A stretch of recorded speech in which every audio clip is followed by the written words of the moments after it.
with the World Cup getting closer and closer, we've got a special briefing for you, an inside look at the Canadian men's national team. We're going to break down what head coach Jesse Marsch had to say about where the team is and, more importantly, where they're headed. All right, here's what we're going to cover.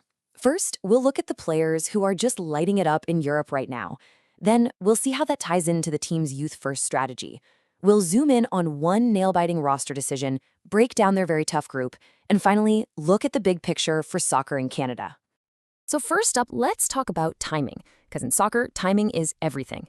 And with the tournament just around the corner, some of Canada's most important players are finding top form at the absolute perfect moment. And you better believe Coach Marsch has noticed. He's keeping close tabs on guys all across Europe and beyond. And the big takeaway is that our stars are peaking right when we need them to. So let's look at a couple of quick examples of what that actually looks like on the field.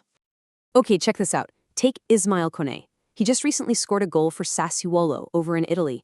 Now this is huge because it shows Canada has guys who can score from the midfield, and that's exactly the kind of thing you need to break open those super tight games at a World Cup.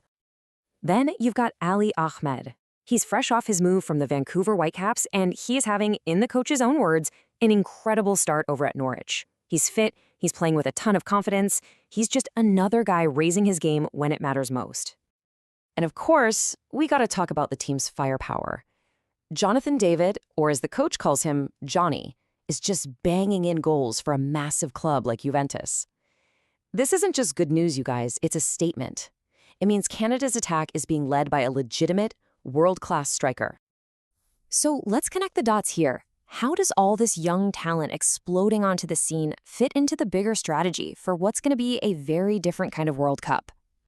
Okay, so here's the key to understanding Marsch's whole approach. He believes the modern World Cup is all about power and speed. So for him, having young, athletic players like Kone and Ahmed hitting their peak isn't just a nice little bonus. No, it's a massive advantage that fits perfectly into his style of play. And a huge piece of this puzzle is that the tournament itself has changed. It's expanded to 48 teams. And that's not just a bigger number. It completely changes the physical challenge for every single team there.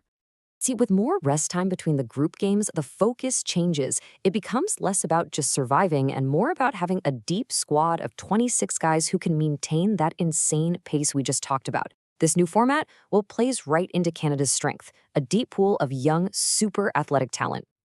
Okay, let's zoom in from the big picture strategy to one single, incredibly tough decision. Because putting together a World Cup team isn't just about X's and O's on a whiteboard, right? It's about people. And there's no better example of that human drama than the battle for the #1 goalkeeper spot.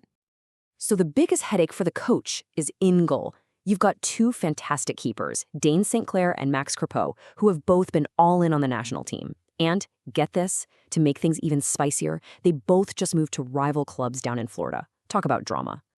This isn't just about tactics, it's deeply personal, and you can really hear the weight of it in the coach's voice here. He knows that either choice he makes is a good one, but that also means he has to give some really tough news to a player who's given absolutely everything to the program. That's a heavy burden. So, we've got the team, we have the strategy, but who are they actually going to be playing against? Let's break down the massive challenge that's waiting for them in the group stage. So the group's already got two tough customers, with Switzerland and Qatar. But really, all eyes are on that final playoff spot. And it's going to be decided between two European heavyweights, Wales and Italy. Now, here's where it gets interesting. You'd think Italy, with all their talent, would be the favorite, right? Well, Marsch says his own Italian neighbors are super pessimistic about their chances. He thinks that final playoff game against a really tough Wales team is a true 50-50 coin toss. Of course, let's be real, a lot of us here in Canada are kind of hoping Italy pulls it off. I mean, can you imagine? Canada versus Italy in Toronto for the first game of the World Cup? As Marsch said, it would be an outstanding spectacle, even if it would be an unbelievably tough way to start. All right, let's zoom out one last time here. Because for Coach Marsch, this World Cup isn't just about this summer. No. It's part of a much bigger mission to build the sport of soccer in Canada for generations. Look, he sees his day job as winning games, for sure.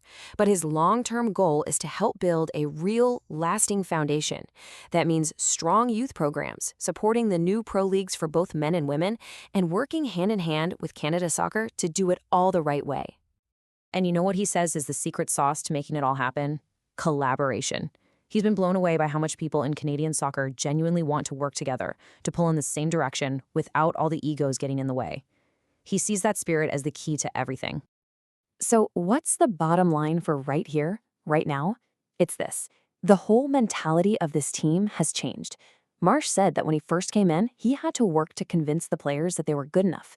But now, after everything they've been through, he doesn't have to say a thing. They just know. They know they belong on the world stage. And that just leaves us with one final thought.